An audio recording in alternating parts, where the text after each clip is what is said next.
Ndugu wananchi, kwa masikitiko makubwa natangaza kifo cha Mheshimiwa David Cleopa Msuya, makamu wa kwanza wa rais na waziri mkuu mstaafu wa Jamhuri ya Muungano wa Tanzania, kilichotokea leo tarehe 7 saa 3 asubuhi katika hospitali ya Mzena jijini Dar es Salaam alipokuwa akipatiwa matibabu ya ugonjwa wa moyo.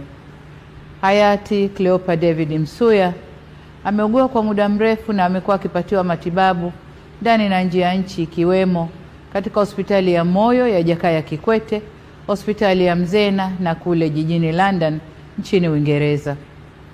Natoa pole kwa familia, ndugu, jamaa, marafiki na Watanzania wote kwa msiba huo mkubwa kwa taifa. Aidha, ninatangaza siku 7 za maombolezo ambapo bendera zitapepea nusu mlingoti kuanzia tarehe 7 hadi tarehe 13 mwezi huu wa 5. Taarifa zaidi kuhusu msiba huu zitaendelea kutolewa na serikali. Poleni sana Watanzania.